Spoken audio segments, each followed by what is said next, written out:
% तक की छूट आपको एग्जाम्पल परिवार के कोर्सेज में प्रदान की जा रही है, देख सकते हैं आप। और इसके लिए आपको एक कोड का यूज करना पड़ेगा, दिवाली 75, यहां पर दे रखा है दिवाली 75। और इस कोर्स का फायदा कैसे प्राप्त कर सकते हैं आप, कैसे इस कोर्स को खरीद सकते हैं, उसके लिए आपको एग्जाम्पुल ऑफिशियल ऐप को इंस्टॉल करना पड़ेगा। और उसके 6 स्टेप्स हैं। पहले में आप प्ले स्टोर पर जाएंगे पहले स्टेप में, दूसरे में एग्जाम्पुल ऑफिशियल ऐप लिखेंगे, तीसरे जो स्टेप है उसमें जब आपका एग्जाम्पुल ऑफिशियल ऐप ओपन होगा तो उसमें आप उसको क्या करेंगे, इंस्टॉल करेंगे। इंस्टॉल करने के बाद उसे ओपन करेंगे, फिर लेट्स रजिस्टर ऑप्शन पे क्लिक करेंगे, फिर अपनी सारी सूचनाएं वहां दर्ज करने के बाद अपना name, date of birth, email ID, mobile number देने के बाद रजिस्टर ऑप्शन पे क्लिक करेंगे, आप रजिस्टर्ड हो जाएंगे। जितने भी कोर्सेज हैं उनकी जानकारी आपके सामने आएगी और आप इस दीपावली के अवसर पर 75% तक की छूट के साथ किसी भी कोर्स को खरीद सकते हैं। ठीक है भाई, चलते हैं। तो भाई आज की क्लास का पहला प्रश्न स्क्रीन पर आपके सामने रखने की बारी अब आ चुकी है। पहला प्रश्न स्क्रीन पर आपके सामने ये रहा, जैव विविधता या वन्य जीव जंतु एवं अभ्यारण्य से संबंधित ये टॉपिक है। और इस टॉपिक से संबंधित बहुत सारे बेहतरीन प्रश्नों का संकलन आज की क्लास में मेरे पास है। इसमें आपसे पूछा गया है कि भारत में पहला जैव मंडल आरक्षित क्षेत्र कहां पर स्थापित हुआ था। Where was the first biosphere reserve established in India? Option number ए है ग्रेट निकोबार, बी है मन्नार की खाड़ी, सी है नंदा देवी और डी है नीलगिरी। 4 ऑप्शन है। आप जब भी जैव विविधता या बायोडाइवर्सिटी टॉपिक को पढ़ेंगे तो वहां पर मोस्ट इंपॉर्टेंट चीज 3 होती हैं, नेशनल पार्क, वन्यजीव अभ्यारण्य यानी वाइल्ड लाइफ सेंचुरी और बायोस्फीयर रिजर्व। यहां पर जैव मंडल आरक्षित क्षेत्र से संबंधित प्रश्न है। पहला जैव मंडल आरक्षित क्षेत्र कहां खोला गया था, ध्यान रखना बेटा, पहला जैव मंडल आरक्षित क्षेत्र नीलगिरी में 1986 में एस्टेब्लिश्ड हुआ था। ठीक है, और ये नीलगिरी क्षेत्र कहां पड़ता है, तमिलनाडु, कर्नाटक और केरल के बॉर्डर पर पड़ता है। चलिए भाई, तो इस प्रश्न का सही जवाब आपने प्राप्त कर लिया। दूसरा महत्वपूर्ण प्रश्न स्क्रीन पर आपके सामने है। इस प्रश्न में आपसे क्या पूछा गया है, देखिए, सोचिए, समझिए और तत्पश्चात मुझे जवाब। दंडकारण्य प्रदेश स्थित नहीं है, Dandakaranya region is not located in, option number A Andhra Pradesh में, ऑप्शन नंबर बी छत्तीसगढ़ में, ऑप्शन नंबर सी मध्य प्रदेश में और option number D Odisha. 4 options आपके सामने हैं, 4 ऑप्शंस में से राइट आंसर का चयन करना है। दंडक नामक राक्षस का आवास होने के कारण इसे दंडकारण्य कहा जाता है। पौराणिक कथाओं में ऐसी मान्यता है कि यहाँ पर भगवान श्री राम ने वनवास का कुछ समय व्यतीत किया था और वर्तमान में गौंड जनजाति का ये प्रमुख क्षेत्र है। और अगर दंडकारण्य प्रदेश की चर्चा करें तो ध्यान रखो किसमें स्थित नहीं है, किस प्रदेश में इसका विस्तार नहीं है, ये बताना है। मध्य प्रदेश में इसका विस्तार नहीं है और इसका विस्तार आंध्र प्रदेश, छत्तीसगढ़ और उड़ीसा तीनों राज्यों में पाया जाता है। तो इस प्रश्न का राइट आंसर क्या है, option number C right answer है। ठीक है, आप में से ज्यादातर बच्चों ने बिल्कुल सही जवाब इस प्रश्न का दिया है।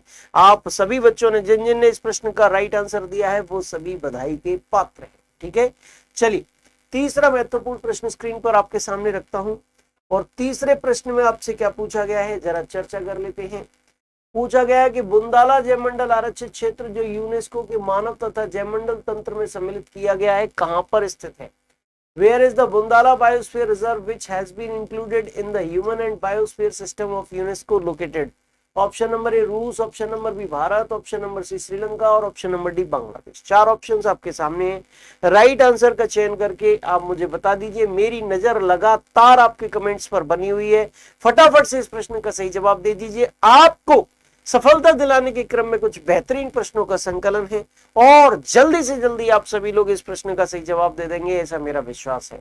आपका जवाब मेरे सामने आ चुका है और इस प्रश्न का राइट आंसर वही है जो आप लगा रहे हैं, ऑप्शन नंबर सी श्रीलंका इस प्रश्न का सही जवाब है। बुंदाला जैवमंडल आरक्षित क्षेत्र या बुंदाला बायोस्फीयर रिजर्व कहां पर स्थित है, श्रीलंका में स्थित है। ऑप्शन नंबर सी इस प्रश्न का बिल्कुल ही एग्जैक्ट आंसर है। चलिए नेक्स्ट प्रश्न स्क्रीन पर आपके सामने रखने का समय है। चौथा प्रश्न आने वाला है स्क्रीन पर। 3 प्रश्नों का ज्यादातर बच्चों ने बिल्कुल सही सही जवाब दिया और चौथे प्रश्न का भी आप सभी बच्चे बिल्कुल सही जवाब देंगे, ऐसा मेरा विश्वास है। चौथा प्रश्न ये रहा स्क्रीन पर आपके सामने। निम्नलिखित में से कौन सा वर्ल्ड हेरिटेज साइट है? निम्नलिखित में से कौन सा वर्ल्ड हेरिटेज साइट है? नंदा देवी बायोस्फीयर रिजर्व, राजाजी राष्ट्रीय उद्यान, कॉर्बेट पार्क, उपर्युक्त में से कोई नहीं। विच of the following is a world heritage site? 4 options हैं आपके सामने, 4 ऑप्शंस में से राइट आंसर का चयन करके देना है। भारत में लगभग यूनेस्को के 40 के आसपास वर्ल्ड हेरिटेज साइट है, उनमें से निम्न में से कौन शामिल है? अगर मैं आपके आंसर की चर्चा करूं तो आपने इस प्रश्न का भी आंसर लगाना शुरू कर दिया है, और आप में से ज्यादातर बच्चों ने इस प्रश्न का बखूबी सही आंसर दिया है। नंदा देवी बायोस्फीयर रिजर्व यहां पर ऑप्शन नंबर ए में जो दे रखा है वो वर्ल्ड हेरिटेज साइट में स्थान प्राप्त है, यानी कि ऑप्शन नंबर ए इस प्रश्न का राइट आंसर है। उत्तराखंड राज्य में, कहां पर? उत्तराखंड राज्य में ये सिचुएटेड है, स्थित है। ठीक है, चलिए, तो इस प्रश्न का भी सही जवाब आपको मिल गया। नेक्स्ट प्रश्न स्क्रीन पर आपके सामने रखूंगा और वो आपके सामने एक मॉडल प्रस्तुत कर रहे हैं सारे के सारे प्रश्न। अगला प्रश्न भी मॉडल प्रस्तुत करेगा, किस प्रकार से आपको तैयारी करनी है, किस प्रकार के क्वेश्चंस आपके लिए बन सकते हैं, क्या महत्वपूर्ण है, क्या महत्वपूर्ण नहीं है, सारी चीजों की जानकारी मिलेगी। 5वां महत्वपूर्ण प्रश्न स्क्रीन पर आपके सामने देखिए, बहुत कॉमन प्रश्न है, अक्सर कर प्रतियोगी परीक्षाओं में आपसे पूछा जाता रहता है।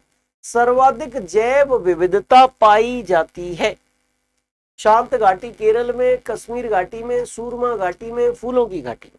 सबसे ज्यादा जैव विविधता कहां पाई जाती है ये बताना है। Most biodiversity is found in, फटाफट से राइट आंसर आप लोग मुझे दे दीजिए, और इस प्रश्न का जो सही जवाब होगा इन्हीं 4 में से होगा। सबसे ज्यादा जैव विविधता कहां पाई जाती है?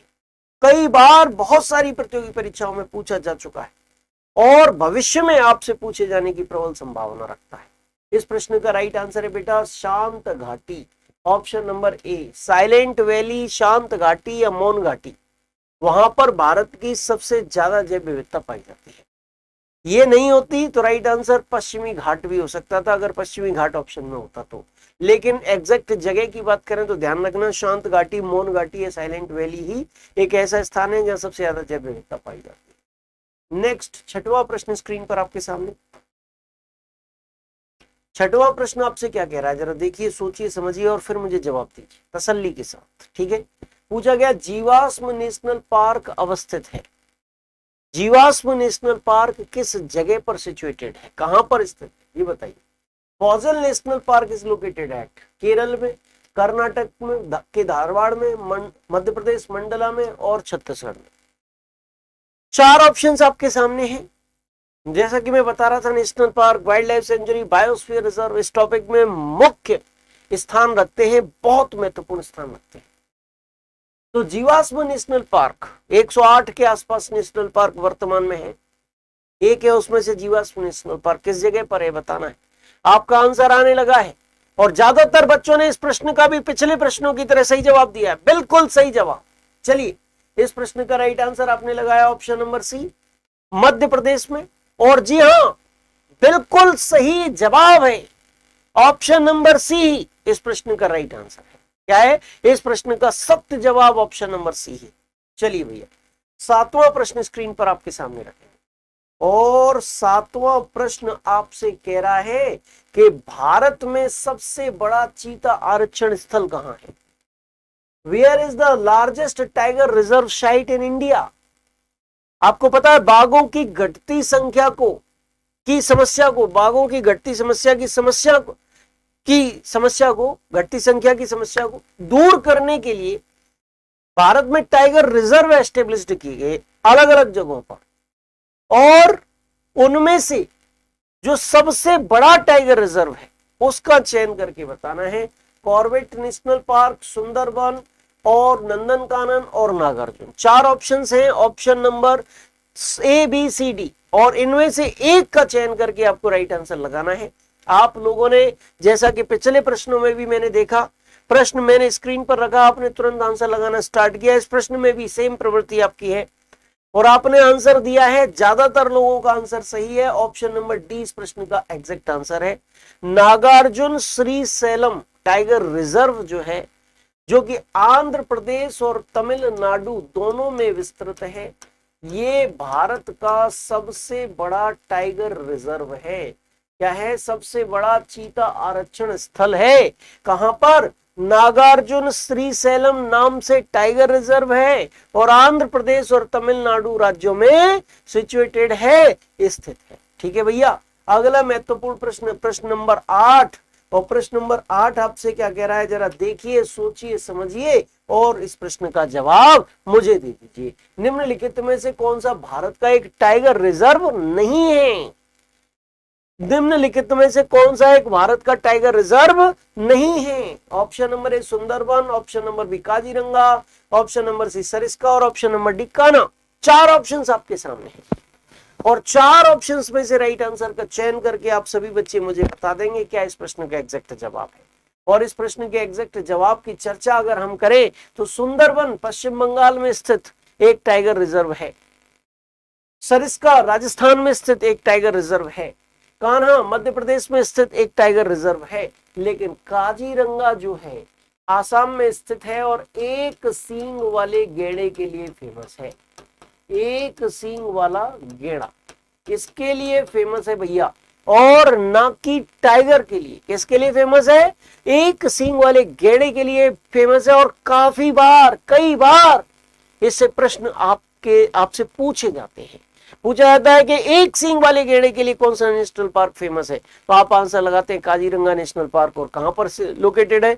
आसाम राज्य में लोकेटेड है। ठीक है बेटा, तो जानकारी आपको एक प्रश्न के माध्यम से बहुत सारी मिल गई है। इस प्रश्न के एक्सप्लेनेशन से ही 2 से 3 प्रश्न नए बन सकते हैं। ठीक है, चलिए अगला महत्वपूर्ण प्रश्न स्क्रीन पर आपके सामने। यहां पर आपको सबसे पहले क्या करना है?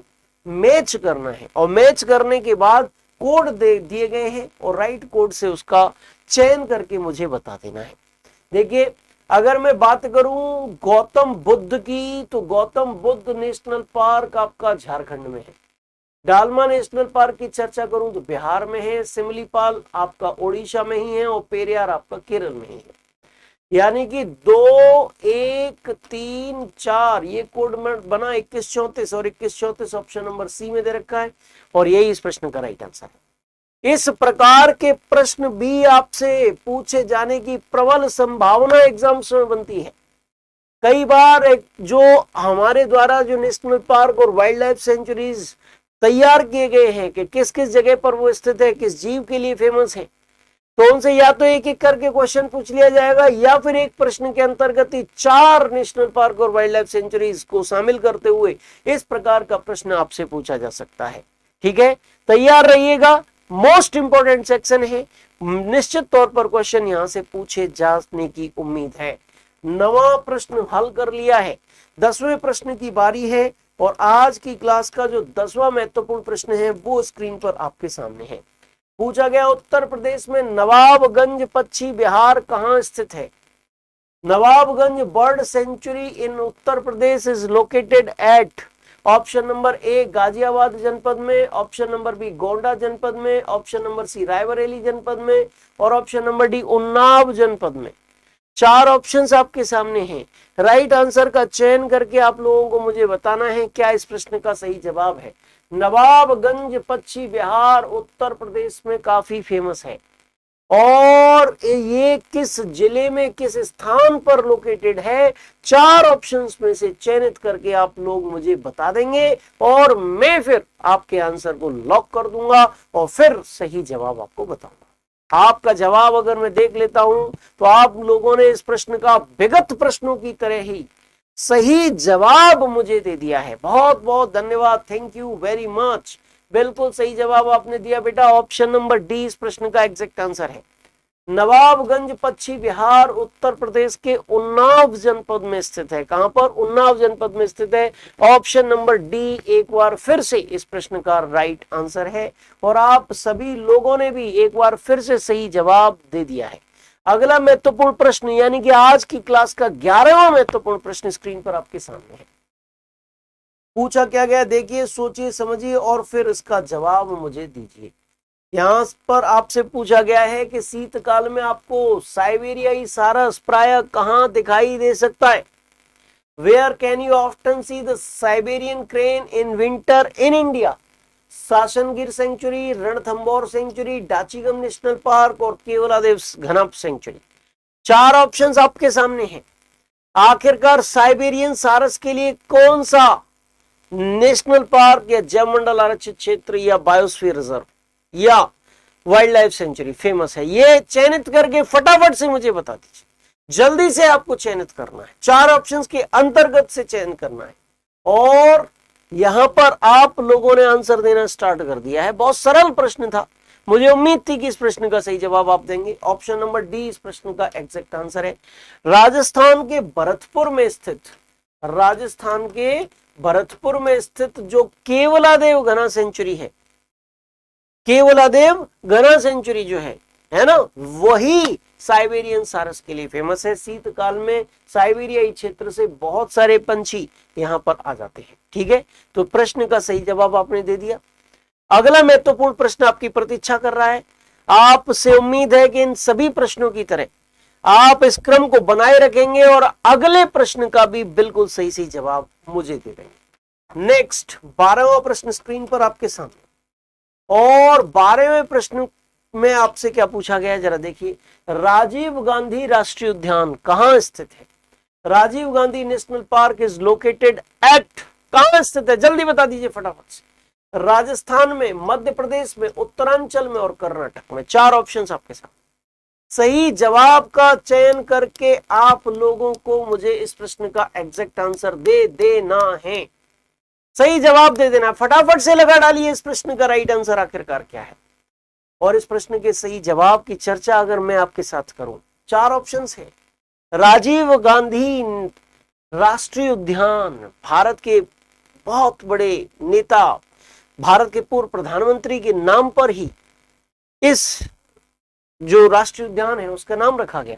इसे नागरहोल राष्ट्रीय उद्यान के तौर पर भी जाना जाता है और ये कर्नाटक राज्य में स्थित है। ऑप्शन नंबर डी एक बार फिर से इस प्रश्न का सही जवाब हो जाता है। पिछले 2-3 प्रश्नों में ऑप्शन नंबर डी ज्यादातर प्रश्नों का सही आंसर निकला है, लेकिन आप ये मत सोचना कि ऑप्शन नंबर डी लगा दोगे तो आपकी नैया पार हो जाएगी, आपका अगला प्रश्न सही हो जाएगा। ऐसा कुछ नहीं है, वो संयोग है कि 2-3 प्रश्नों का आंसर ऑप्शन नंबर डी निकल गया। नेक्स्ट प्रश्न स्क्रीन पर आपके सामने रखने जा रहा हूं और आज की क्लास का जो नेक्स्ट इंपॉर्टेंट क्वेश्चन है वो स्क्रीन पर आपके सामने ये रहा। 13वां प्रश्न है, आपसे पूछा गया कार्टाजेना प्रोटोकॉल का संबंध किससे है? कार्टाजेना प्रोटोकॉल का संबंध आखिरकार किससे है? कार्टाजेना प्रोटोकॉल का संबंध किससे? Cartagena protocol is related to, option number A वायु प्रदूषण के उन्मूलन से, ऑप्शन नंबर बी जैव सुरक्षा समझौते से, ऑप्शन नंबर सी वनों के संरक्षण से और ऑप्शन नंबर डी वन्य जीवों के अवैध व्यापार से। 4 ऑप्शंस आपके सामने और इन 4 ऑप्शंस में से राइट आंसर का चयन करके आप लोगों को मुझे बताना है कि एग्जैक्ट आंसर इस प्रश्न का आखिरकार क्या है। जल्दी से बता दीजिए, जल्दी से इस प्रश्न का सही जवाब आप लोगों को देना है। और अगर मैं इस प्रश्न के राइट आंसर की चर्चा करूं तो ध्यान रखना, ये कार्टाजेना प्रोटोकॉल सन 2000 में साइन हुए थे और 2003 से ये इफेक्ट में आया था और इसका संबंध जो है जैव सुरक्षा समझौते से है। किससे है? कार्टाजेना प्रोटोकॉल का जैव सुरक्षा समझौते से इसका संबंध है। ऑप्शन नंबर बी इस प्रश्न का एग्जैक्ट आंसर है। आप में से ज्यादातर बच्चों ने भी ऑप्शन नंबर बी को इस प्रश्न का बिल्कुल सत्य जवाब, एग्जैक्ट आंसर माना है। आप सभी धन्यवाद के पात्र हैं। Thank you very much. अगला महत्वपूर्ण प्रश्न स्क्रीन पर आपके सामने 14वां महत्वपूर्ण प्रश्न है और आपसे क्या पूछा गया है जरा देखिए, सोचिए, समझिए और मुझे जवाब दे दीजिए। नोकरेक जैव मंडल आरक्षित क्षेत्र निम्नलिखित में से किस राज्य में अवस्थित है? नोकरेक जैव मंडल आरक्षित क्षेत्र निम्नलिखित में से किस राज्य में स्थित है? बता दीजिए फटाफट से। In which of the following states is the Nokrek biosphere reserve located? पश्चिमी बंगाल, सिक्किम, मेघालय, उड़ीसा। जैसा कि आप जानते हैं जैवमंडल आरक्षित क्षेत्र भारत में लगभग 18 जैवमंडल आरक्षित क्षेत्र हैं और जैवमंडल आरक्षित क्षेत्र स्थान कौन से होते हैं? ऐसे स्थान जहां वन्य जीवन, जंतु संसाधनों, पेड़ पौधों के साथ साथ वहां के आदिवासियों के पारंपरिक ढंग का भी संरक्षण किया जाए उनको जयमंडल आरक्षित क्षेत्र कहते हैं। 18 जयमंडल आरक्षित क्षेत्रों में से एक जयमंडल आरक्षित क्षेत्र है नौकरेक, और नौकरेक नामक जयमंडल आरक्षित क्षेत्र आपके पूर्वोत्तर के राज्य मेघालय में स्थित है। ऑप्शन नंबर सी इस प्रश्न का बिल्कुल सत्य जवाब है, एग्जैक्ट आंसर है, और आप में से ज्यादातर बच्चों ने इस प्रश्न का राइट आंसर लगा भी दिया है। 14 प्रश्नों पर चर्चा हो चुकी है भाई, आप थोड़ा सा पानी पी लीजिए, मैं भी पानी पी लेता हूं। 15वें प्रश्न की ओर फिर बढ़ते हैं।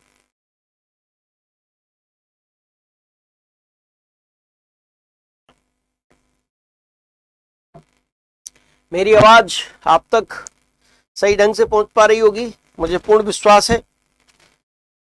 तो कोई दिक्कत हो, समस्या हो तो आप मुझे कमेंट सेक्शन में कमेंट करके बता सकते हैं, लगातार मेरी नजर बनी हुई है। नेक्स्ट प्रश्न स्क्रीन पर आपके सामने, इसमें आपसे एक तरफ जयमंडल आरक्षित क्षेत्र दे रखे हैं, दूसरी तरफ उनका स्थापना वर्ष दे रखा है। आपको क्या करना है, सबसे पहले जयमंडल आरक्षित क्षेत्रों को स्थापना वर्ष के आधार पर मिलान करना है और फिर सही कोड से उसका सही जवाब चुनना है। देखिए यहां पर एक तरफ नीलगिरी दे रखा है जो भारत का पहला जयमंडल आरक्षित क्षेत्र 1986 में ही ये संस्थापित किया गया था, ये मैंने बता चुका हूं आपको। दूसरा नंदा देवी जयमंडल आरक्षित क्षेत्र जो उत्तराखंड में स्थित है, उसकी स्थापना वास्तविक तौर पर 1988 में ही हुई थी। कंचनजंगा जो कि सिक्किम में स्थित है 2000 में ही स्थापित हुआ था, और अचानकमार अमरकंटक जो मध्य प्रदेश में स्थित है 2005 में ही एस्टेब्लिश्ड हुआ।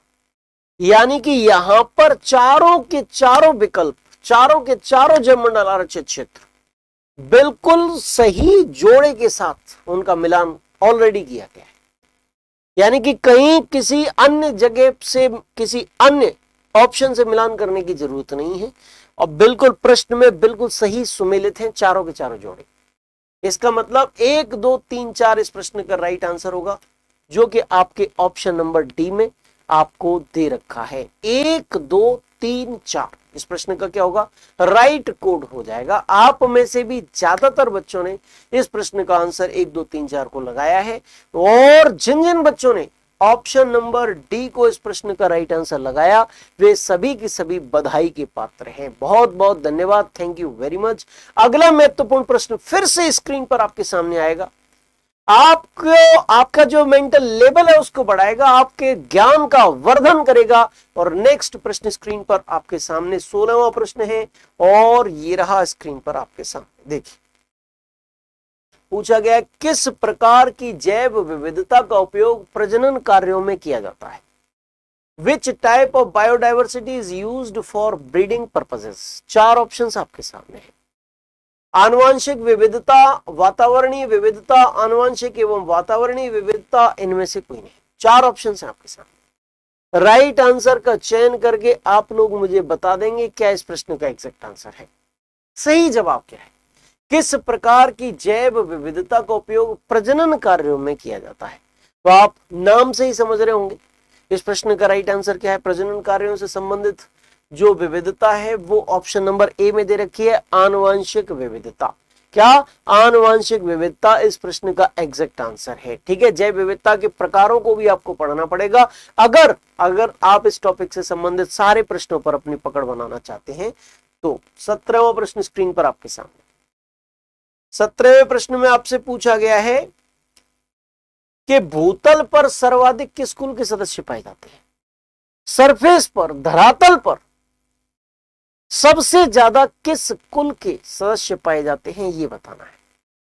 विच family members are found the most on the ground floor, या फिर हम कह सकते हैं on the surface of earth. ठीक है, एनिलिडा, आर्थ्रोपोडा, स्तनधारी और कॉर्डेटा। 4 ऑप्शन हैं आपके साथ, और आप सभी बच्चे इस प्रश्न का आंसर दे सकते हैं, और आपने इस प्रश्न का आंसर देना प्रारंभ भी कर दिया है। बहुत अच्छे, बहुत अच्छे बेटा। दीपावली के दिनों में भी आपकी जो मेहनत है उसमें कमी ना रह जाए, इसको देखते हुए एग्जाम्पल परिवार के जो अध्यापक गण हैं वो लगातार आपके लिए मेहनत कर रहे हैं। आप देख रहे हैं ना, अच्छे अच्छे प्रश्नों का संकलन आज भी आपके सामने उपस्थित है। लगातार उन बच्चों के भले का प्रयास जो कि एक निम्न तबके से संबंधित है। 75% तक की छूट इस दीपावली के अवसर पर आप लोगों को एग्जाम्पुल परिवार के कोर्सेज में प्रोवाइड की जा रही है। आप में से जो भी अध्ययन करना चाहता है, पैसे की कमी से जूझ रहा है, तो फटाफट से आप इन कोर्सेज को खरीद के अपनी सफलता को साकार कर सकते हैं। ठीक है, चलिए तो इस प्रश्न का राइट आंसर की चर्चा कर लेते हैं। आप जानते हैं कि भूतल पे सबसे ज्यादा किस कुल के सदस्य? कीट सबसे ज्यादा है, मच्छर, मकड़ी, मक्खी, है ना, ये कीट। और कीट किस वर्ग में आते हैं? ऑर्थोपोडा वर्ग में आते हैं। ऑप्शन नंबर बी इस प्रश्न का एग्जैक्ट आंसर है। क्या है? ऑप्शन नंबर बी इस प्रश्न का एग्जैक्ट आंसर है। और आप में से ज्यादातर बच्चों ने ऑप्शन नंबर बी को इस प्रश्न का सही जवाब लगाया भी है। अगला महत्वपूर्ण प्रश्न स्क्रीन पर आपके सामने रखूंगा। 18वां प्रश्न है, आपसे पूछा गया है कि सुंदरी नामक वृक्ष कहां पाए जाते हैं? Where are Sundari trees found? Vrindavan में, नंदन कानन में, मानस वन में और सुंदर वन में। 4 ऑप्शंस आपके सामने हैं। 4 ऑप्शंस में से राइट आंसर का चयन करके आप लोग मुझे बताइएगा क्या इस प्रश्न का सही जवाब है। और अगर इस प्रश्न के राइट आंसर की चर्चा मैं आपके साथ करूं बच्चों, ध्यान रखना, राइट आंसर की चर्चा अगर मैं आपके साथ करूं तो इस प्रश्न का जो सही जवाब हो जाएगा बेटा, वो हो जाएगा ऑप्शन नंबर डी। भारत का सबसे बड़ा डेल्टा है गंगा ब्रह्मपुत्र डेल्टा, और उसको सुंदरवन के डेल्टा के तौर पर जाना जाता है। क्यों जाना जाता है? क्योंकि वहां सुंदरी नामक वृक्षों की प्रधानता है। किसकी प्रधानता है? सुंदरी नामक वृक्षों की प्रधानता है, इसीलिए उस क्षेत्र को सुंदर वन के नाम से जाना जाता है। ऑप्शन नंबर डी इस प्रश्न का एग्जैक्ट आंसर है, सही जवाब है। और आप में से ज्यादातर प्यारे बच्चों ने इस प्रश्न का सही जवाब लगाया है। चलिए, बहुत अच्छी बात है। 19वां प्रश्न बिना देर किए हुए आपके सामने रखता हूं, और आज की क्लास का जो 19वां प्रश्न है वो स्क्रीन पर आपके सामने ये रहा। डॉक्टर सलीम अली किस क्षेत्र के ख्यातिलब्ध व्यक्तित्व थे? किस क्षेत्र से संबंधित थे doctor Salim Ali? Doctor Salim Ali was a famous personality of which field? 4 options आपके सामने हैं। 4 ऑप्शंस में से सही जवाब का चयन करके बताना है। हाथी विशेषज्ञ के, बाघ विशेषज्ञ के, पक्षी विशेषज्ञ के, वन्य प्राणी विशेषज्ञ। जल्दी से बता दीजिए राइट आंसर क्या है। और इस प्रश्न के सही जवाब की चर्चा मैं आपके साथ करूं तो आपने ध्यान दिया होगा जम्मू कश्मीर में, गोवा में सलीम अली के नाम से कुछ नेशनल पार्क या पक्षी अभ्यारण्य मौजूद है, और इनके आधार पर आप अंदाजा लगा सकते हैं कि डॉक्टर सलीम अली किससे संबंधित है? पक्षी विज्ञान विशेषज्ञ हैं। ऑप्शन नंबर सी इस प्रश्न का राइट आंसर है। जब भी आप जम्मू कश्मीर या गोवा से संबंधित नेशनल पार्क, पक्षी विहार इनको पढ़ोगे तो आपको इस प्रश्न का अंदाजा अपने आप हो जाएगा, बहुत सरलता के साथ हो जाएगा। बहुत फेमस व्यक्ति है इस क्षेत्र के। ऑप्शन नंबर सी इस प्रश्न का राइट आंसर। अगला महत्वपूर्ण प्रश्न, प्रश्नों का संकलन अभी खत्म नहीं हुआ, जाना नहीं है। हर प्रश्न को देखिए, पढ़िए, समझिए और फिर जवाब दीजिए। आपसे पूछा गया है कि अधोलिखित को सुमेलित कीजिए। एक तरफ वन्य जीव दे रखे हैं, दूसरी तरफ उनका क्षेत्र दे रखा है। कौन सा वन्य जीव किस क्षेत्र का प्रमुख वन्य जीव है, यह बताना है। यहां पर देखिए, अगर हम बात करें कस्तूरी मृग की तो वो वृहद हिमालय क्षेत्र में देखने को मिलता है। गिलबन कपी को अगर आप देखना चाहोगे तो आपको मेघालय राज्य में गारो खासी जयंतीय क्षेत्र में जाना पड़ेगा, पहाड़ियों के क्षेत्र में जाना पड़ेगा। इसके बाद शाम मृग को देखना चाहते हैं तो आप थार रेगिस्तान में चले जाइए, राजस्थान में। और गौर नामक पक्षी को अगर आप देखना चाहते हैं तो आपको पूर्वी समुद्र तटीय क्षेत्र में जाना पड़ेगा। इस प्रकार से कोड क्या हो जाएगा? ए का 4, बी का 3, सी का 2 और डी का 1। 4321 इस प्रश्न का राइट कोड होगा, जो कि ऑप्शन नंबर डी में दे रखा है। ऑप्शन नंबर डी इस प्रश्न का एग्जैक्ट आंसर है। 20वें प्रश्न का जवाब भी आप लोगों को पता चल चुका है। आपने आज की क्लास के जो 20वां प्रश्न है उसका सही जवाब, उसका सत्य जवाब प्राप्त कर लिया है।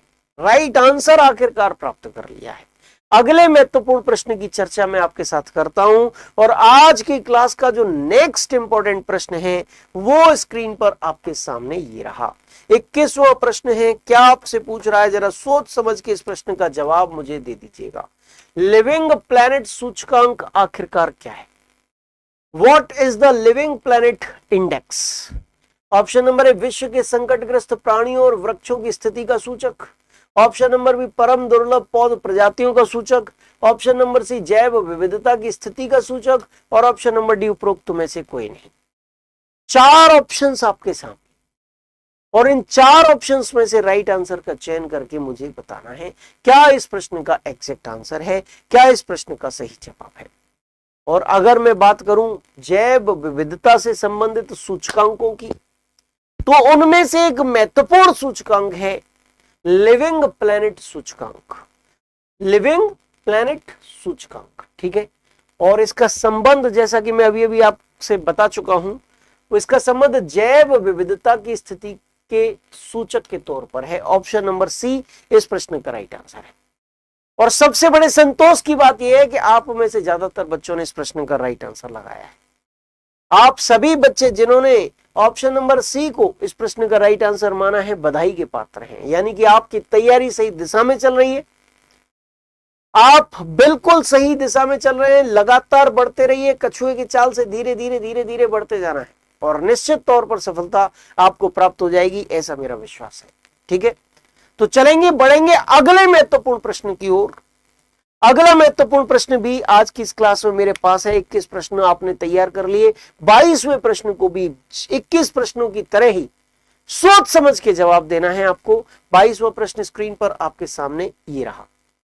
पूछा गया आपसे, देखिए, निम्नलिखित में से कौन सा स्थान अब तक स्थापित जैवमंडल आरक्षित क्षेत्रों में नहीं है? Which of the following places is not in the established biosphere reserve so far? Great Nicobar, Sundarvan, Nanda Devi, Kutch की खाड़ी। चार ऑप्शन हैं आपके सामने। जल्दी से राइट आंसर तक अपनी पहुंच बनाइए और मुझे इस प्रश्न का सही जवाब बता दीजिए। क्या इस प्रश्न का एग्जैक्ट आंसर है, राइट आंसर है? इस प्रश्न के सत्य जवाब की चर्चा अगर मैं आपके साथ करूं तो ध्यान देना बेटा, इस प्रश्न का जो एग्जैक्ट आंसर है 18 जैवमंडल आरक्षित क्षेत्र भारत में है और इन 18 जैवमंडल आरक्षित क्षेत्रों में से 18 जैवमंडल आरक्षित क्षेत्रों में से ध्यान रखना, जो शामिल नहीं है, जो आउट है 18 जैवमंडल आरक्षित क्षेत्रों से, वो कच्छ की खाड़ी है। कच्छ का रण या ज्ञान भारती के नाम से एक बायोस्फीयर रिजर्व जरूर है, लेकिन कच्छ की खाड़ी के नाम से कोई भी बायोस्फीयर रिजर्व नहीं है। ग्रेट निकोबार अंडमान निकोबार द्वीप समूह में स्थित एक बायोस्फीयर रिजर्व है। सुंदरवन पश्चिम बंगाल में स्थित एक बायोस्फीयर रिजर्व है। नंदा देवी उत्तराखंड में स्थित एक बायोस्फीयर रिजर्व है, लेकिन कच्छ की खाड़ी के नाम से कोई भी बायोस्फीयर रिजर्व भारत में नहीं पाया जाता। आप सभी बच्चे अंदाजा लगा सकते हैं और आप में से ज्यादातर बच्चों ने इस प्रश्न का बिल्कुल सटीक आंसर दिया है, बिल्कुल एग्जैक्ट आंसर दिया है। बहुत बहुत धन्यवाद, आप सभी बधाई के पात्र हैं। अगला महत्वपूर्ण प्रश्न 23वां प्रश्न है। क्या पूछा गया है आपसे? किसी प्रजाति को विलुप्त माना जा सकता है जब वह अपने प्राकृतिक आवास में नहीं देखी गई है। A species can be considered extinct when it has not been observed in its natural habitat. Option number A 15 years, option number C 20 years, option number C 10 years और option number D 50 years. 50 न और 50 दोनों दे रखे हैं, 15 और 50 दोनों दे रखे हैं। जल्दी से इस प्रश्न का राइट आंसर आप लोग मुझे बता देंगे, क्या इस प्रश्न का एग्जैक्ट आंसर है। किसी प्रजाति को अपने नेचुरल हैबिटेट में कितने वर्षों तक नहीं देखा जाए कि उसे विलुप्त मान लिया जाए, ये बताना है। और इस प्रश्न का राइट आंसर आपने पढ़ा भी होगा, आप जानते भी होंगे और आज ज्यादातर बच्चों ने राइट आंसर लगाना स्टार्ट भी कर दिया है। बहुत अच्छी बात है। 50 वर्ष ही बेटा इस प्रश्न का राइट आंसर है, जैसा कि आप लोग मुझे बता रहे हैं। बिल्कुल सत्य जवाब बताया है बेटा, और इसके लिए आप सभी बधाई के पात्र हैं, आप सभी धन्यवाद के पात्र हैं। बिल्कुल सही जवाब, थैंक यू वेरी मच। अगला महत्वपूर्ण प्रश्न भी स्क्रीन पर आपके सामने आएगा और अगले महत्वपूर्ण प्रश्न को भी इसी जोश के साथ, इसी धैर्य के साथ, इसी सोच समझ के साथ आप मुझे देना, ठीक है? फटाफट से देना। नेक्स्ट प्रश्न है 24वां प्रश्न। 23वां प्रश्न बिल्कुल सही लगाया आपने। 24वें प्रश्न में आपसे क्या पूछा गया है, निम्न में से यूनेस्को धरोहर स्थान है, यानी वर्ल्ड हेरिटेज साइट कौन सी है, यह बताना है। विच of the following is a UNESCO heritage site. Option number 1 Keoladeo राष्ट्रीय उद्यान, ऑप्शन नंबर बी चिल्का झील, ऑप्शन नंबर सी कॉर्बेट राष्ट्रीय उद्यान और ऑप्शन नंबर डी केरल की पश्चिम। 4 ऑप्शन। पश्चिम जल या कयाल क्या है, केरल में लेगुनों को पश्चिम जल या कयाल कहा जाता है। ध्यान रखना, कंफ्यूज मत हो जाना, बिल्कुल भी कंफ्यूज मत हो जाना, क्योंकि अगर कंफ्यूज हो गए किसी शब्द को लेके तो आप पूरे आंसर को, आपका आंसर चेंज हो सकता है, गलत आंसर दे सकते हो आप। अक्सर कर प्रश्नों में होता यही है एग्जाम्स में कि आप सब कुछ जानते हैं लेकिन शब्दों के माध्यम से उस प्रश्न को टेढ़ा मेढ़ा बना दिया जाता है और आप उसका गलत आंसर लगा जाते हैं कंफ्यूज होने के बाद। तो कंफ्यूज नहीं होना है, मैंने पहले इसका जवाब बता दिया, बस शजल होता क्या समझा दिया। तो आप आज की इस क्लास में इतना तो समझ गए कि national park, wild life sanctuary, biosphere reserves के अलावा जो यूनेस्को की वर्ल्ड हेरिटेज साइट विश्व स्तर पर है, उनमें भारत के कौन कौन से स्थान शामिल हैं वो आपको ध्यान रखने हैं। और मैं बता चुका हूं 40 के आसपास ये आंकड़ा है। फिर भी आपको जो national park, wild life sanctuary या पर्यावरण से संबंधित स्थान है जो वर्ल्ड हेरिटेज साइट में स्थापित हैं, इस जो उनको मान्यता प्राप्त है वर्ल्ड हेरिटेज साइट की, उनका नाम आप अलग कॉपी पे लिख लेना कि भाई ये नेशनल पार्क, ये वाइल्ड लाइफ सेंचुरी, ये बायोस्फीयर रिजर्व को आपको वर्ल्ड हेरिटेज साइट में यूनेस्को ने दर्जा दे रखा है। तो आपका ये इस प्रकार के प्रश्नों का आंसर सही चला जाएगा। और इस प्रश्न का राइट आंसर ऑप्शन नंबर ए है बेटा। भरतपुर राजस्थान में स्थित जो केवलादेव घनापक्षी विहार है वही आपके वर्ल्ड हेरिटेज साइट्स में से एक है। ठीक है, right answer option number A. 25वां प्रश्न स्क्रीन पर आपके सामने।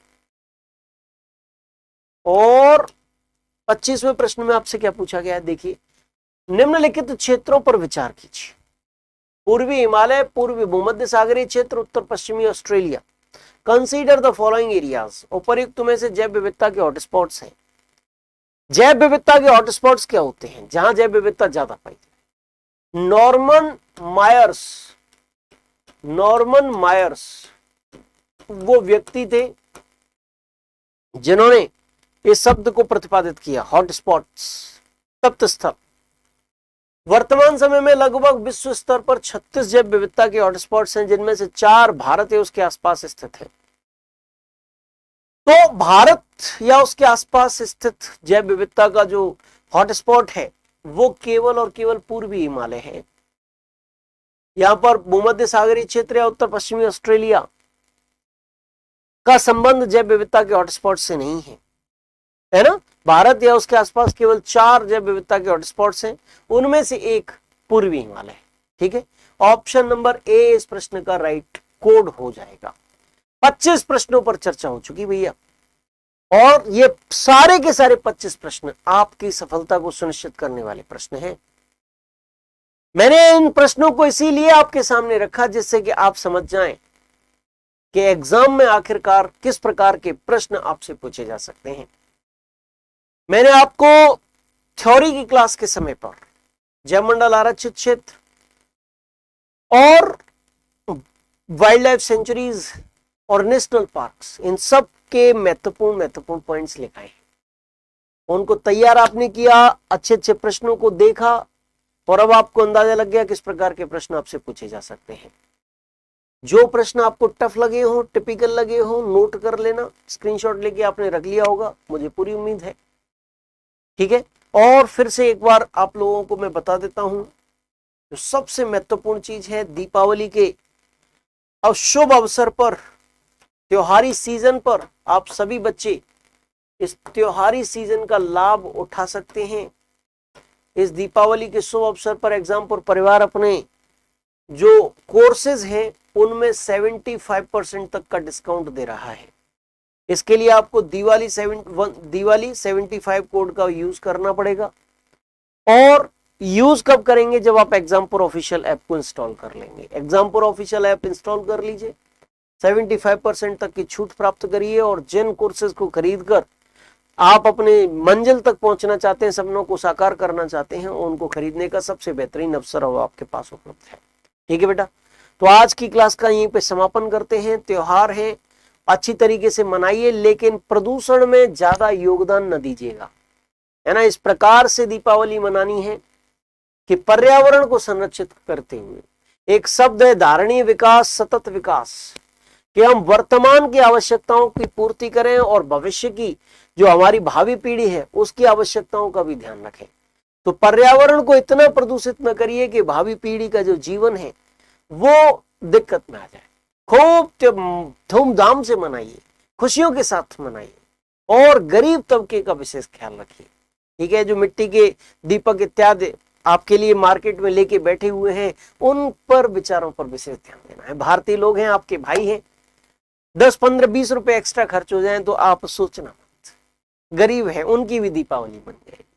इसी भाव से आपको अपनी भी बढ़िया धूमधाम से दीपावली मनानी है और उन गरीबों की भी अच्छी तरीके से मनानी है। ठीक है बेटा, ठीक है भाई, आज की क्लास का समापन यही करते हैं। जय हिंद, जय भारत, जय महाकाल।